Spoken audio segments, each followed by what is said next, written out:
Warriors of the wild, the untamed spirits of the plains, forests, and deserts. A Comanche warrior stands atop a windswept ridge, his face streaked with crimson war paint, a fresh scalp dangling from his belt. His eyes, cold as winter stone, survey the smoldering ruins of a Texas settlement below. It's 1840, and across 300 miles of frontier, 1,000 Comanche horsemen have unleashed a tempest of destruction, villages reduced to ash, settlers cut down by arrows loosed from galloping steeds, their cries swallowed by the vastness of the Great Plains. Far to the east, an Iroquois war chief, his face masked in black and red, raises a dripping tomahawk over the embers of a rival village. By 1700, his confederacy's 6 nations dominate 2 million acres. Their raids, a relentless scourge across the forests of the Northeast. In the Southwest, an Apache scout, his silhouette barely visible against the desert dusk, notches an arrow as 100 warriors melt into the sands, ambushing 5,000 U.S. troops in a canyon where the echoes of the fallen linger like ghosts. The Comanche claimed 240,000 square miles as their empire of terror. The Iroquois forged an alliance no rival could break, and the Apache turned barren wastes into a killing ground no army could conquer. What drove these titans' brutal might, lethal cunning, or a spirit that refused to bow? Step into their shadows and uncover the truth. Titans Unleashed, a legacy forged in blood and dust. Picture a Comanche rider, his braided hair whipping in the wind, his spear glistening with the blood of a foe. His war cry splits the sky as he charges across the endless plains, a storm of vengeance on horseback.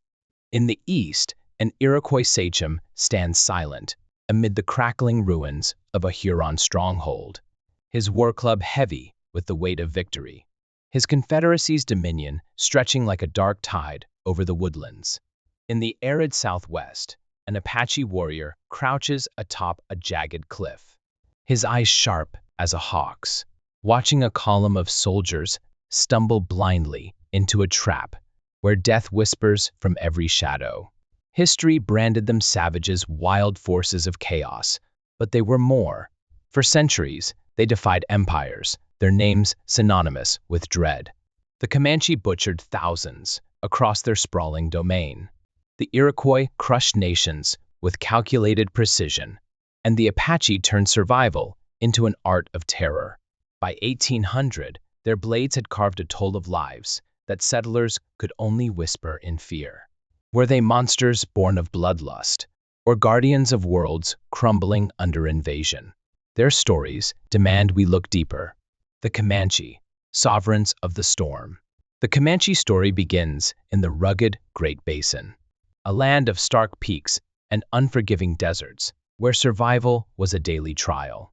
Once a humble offshoot of the Shoshone, they split away around 1650, driven by a hunger for freedom and the promise of the plains.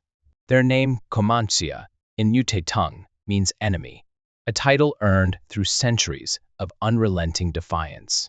When Spanish conquistadors introduced horses in the 1500s, the Comanche seized them with a ferocity that reshaped their destiny. By 1700, they were no longer wanderers, but masters of the saddle. Each warrior bonded to a herd of ponies, some commanding as many as 20. With this power, they claimed the Great Plains, forging Comancheria, a 240,000 square mile empire stretching from Texas to Kansas, larger than any European nation of its day. Their rise was a thunderclap. By 1750, they'd driven out the Apache, outmaneuvered the Spanish, and turned the buffalo herds into their lifeblood. A single warrior could kill 10 bison in an hour, his arrows finding hearts at 50 yards while riding at full gallop. Their camps pulsed with energy, women tanning hides into robes worth gold in trade, children racing ponies across the grass, warriors sharpening lances under a sky that knew no bounds. But peace was a stranger. Comancheria was a land defended by blood. In 1840, their wrath erupted in the Great Raid of Texas. 1,000 riders descended like a plague, striking 13 settlements in a single week. They torched homes, slaughtered 70 settlers in a night, and dragged off 50 captives, men flayed alive, women and children bound for a fate worse than death. The U.S. Army's 800-man counterattack faltered. Half returned in coffins, pierced by arrows fired from riders, who seemed to dance with the wind. Their warfare was a symphony of terror. Spanish chroniclers marveled at warriors who could hang beneath a horse's belly, loosing arrows with deadly precision while unseen. A Mexican officer wrote in 1825, "They strike at dusk, under the full moon, the Comanche moon, and by dawn entire towns are graves." Torture was their signature. In 1838, near the Red River, they captured a dozen Texian scouts. Bound to stakes, the men were skinned inch by inch, their screams lasting 2 days as women stoked the fires. Captives who survived told of warriors staking foes to ant beds, letting nature finish what knives began. Each scalp lifted a brave's rank. A war chief might wear a cloak of 20, his prestige as unyielding as his spear. Yet their world was more than carnage. Their camps, though mobile, were hubs of life. Women wielded knives with the skill of surgeons, turning buffalo into meat, clothing, and shelter in hours. A warrior's warhorse was his brother, fed before himself, its mane braided with feathers from fallen foes. By 1830, their numbers swelled to 45,000 a force.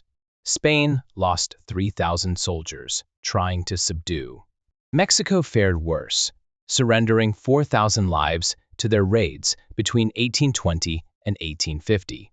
The U.S. only broke them in 1875, after the Red River War, when 5,000 troops and a campaign of starvation drove them to reservations.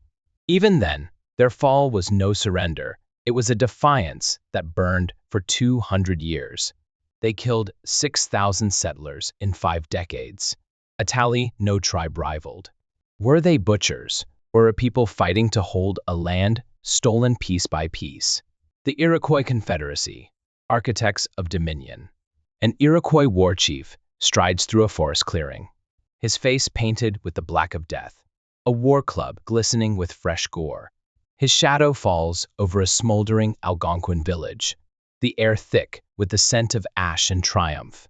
The Iroquois story begins in the mists of 1142, when the great peacemaker and Hiawatha forged a union of 5 tribes: Mohawk, Oneida, Onondaga, Cayuga, and Seneca, later joined by the Tuscarora in 1722.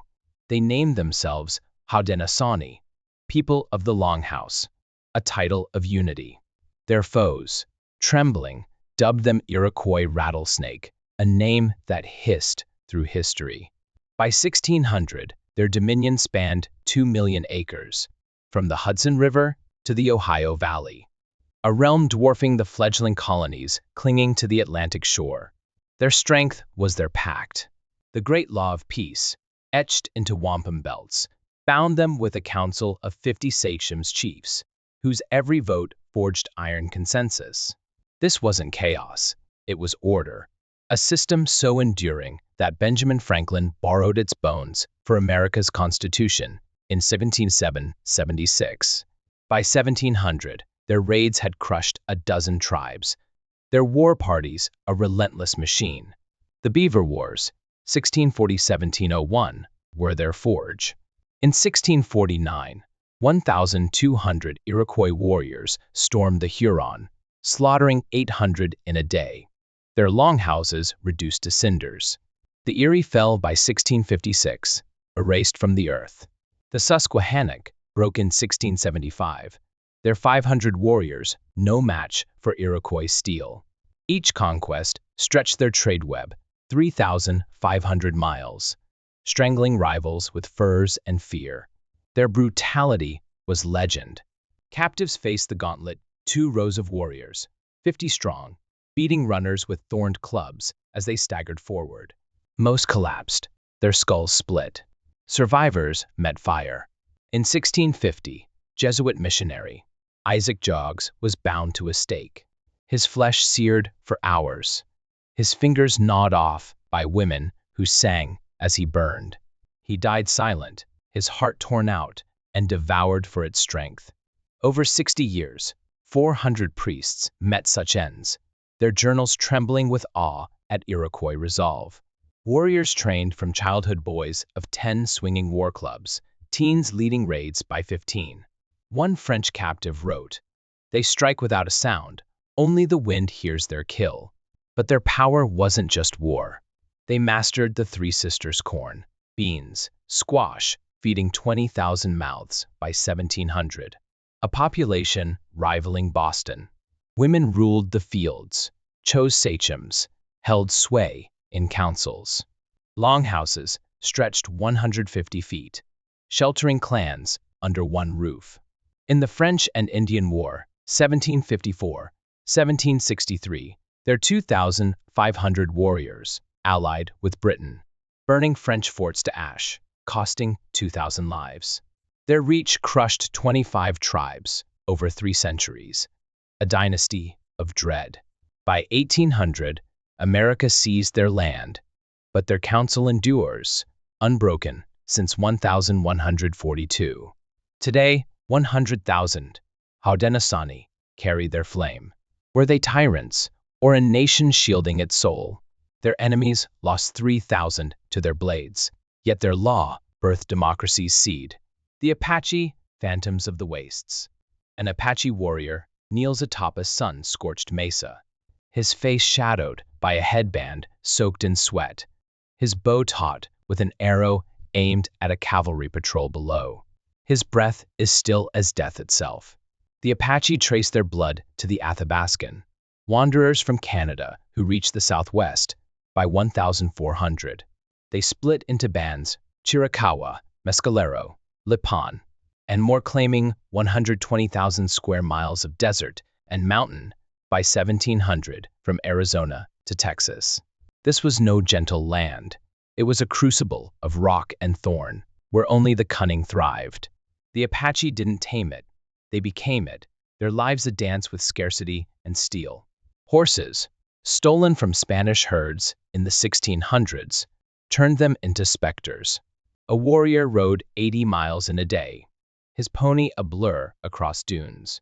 By 1750, they numbered 12,000, a lean force, fueled by deer, cactus fruit, and raids. In 1825, they hit a Mexican rancho, driving off 700 cattle in a night, leaving 20 vaqueros dead. Their war was shadowcraft. In 1862, Cochise led 120 warriors against 400 U.S. troops at Apache Pass. In minutes, 150 soldiers fell, arrows piercing throats from unseen ridges. By 1886, Geronimo's 40 men evaded 6,000 pursuers for 6 months, killing 120 with no losses. A single Apache loosed 8 arrows in 10 seconds, each a whisper of doom. Mexico tallied 5,000 dead from their raids over a century. Their cruelty was a slow burn. In 1872, near Camp Grant, they captured 18 Mexican scouts.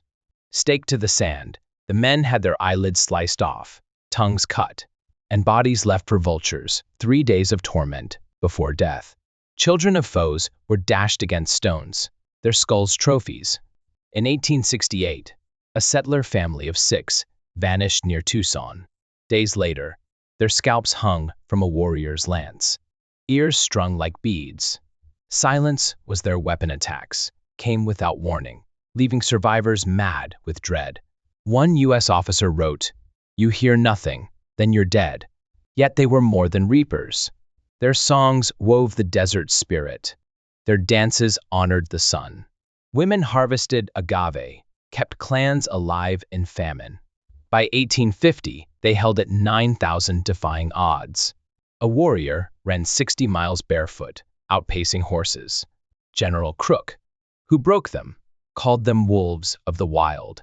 Their camps hid in caves, unseen by all but the wind. The U.S. hunted them with 12,000 troops from 1871 to 1886. Geronimo surrendered in 1886, the last free Apache. By 1900, 4,000 remained, caged on reservations. Their raids claimed 1,500 whites in 25 years, a toll of terror. Were they demons or a people clawing against extinction? Titans in contrast, a tapestry of terror. The Comanche, Iroquois, and Apache wove distinct threads of fear across history's loom. The Comanche struck like a hurricane. 1,000 riders in 1840 killed 500 Texans in weeks. Their 240,000 square mile realm, a slaughterhouse. Horses made them gods of speed. Their 6,000 settler deaths, a flood of vengeance. The Iroquois wielded unity, like a blade 2 million acres by 1700. 25 tribes crushed over 300 years. Their 3,000 kills a monument to patience. Their council outlasted kings. The Apache bled foes with guile. 100 warriors in 1861 felled 150 troops in minutes. Their 5,000 Mexican deaths, a testament to stealth across 120,000 square miles. Their tolls speak volumes. Comanche 6,000, Iroquois 3,000, Apache 5,000, a combined 14. Lives snuffed out. Empires bled. Spain lost 3,000 to Comanche. France 2,000 to Iroquois. America 1,500 to Apache. The Comanche overwhelmed with chaos, a relentless tide. The Iroquois ground foes down, a fortress of will. The Apache struck and vanished, a dagger in the night. All faced invasion settlers, soldiers, greed, and answered with blood. Were they savages or sentinels of lost worlds? Their bones whisper both, echoes of the unbroken. The Comanche, Iroquois, and Apache were titans of a vanishing age. They didn't just fight, they reshaped a continent under siege. The Comanche's 240,000-mile empire drowned 6,000 in blood, their hooves a drumbeat of terror. The Iroquois' 2 million acres stood as a citadel, their 3,000 kills a hymn to unity. The Apache's 120,000-mile desert claimed 5,000, their silence, a requiem for the fallen. Together, they defied Spain, France, and America, felling 14,000 across centuries. Their might wasn't mere violence, it was resolve, forged in lands they died to keep. Their echoes endure. The Comanche spirit rides in 10,000 descendants. The Iroquois council burns bright, with 100,000 voices. The Apache's fire glows in 80,000 souls. History calls them brutal, yet they held against tides that crushed lesser peoples. Today, their heirs fight for recognition, their scars a badge of pride.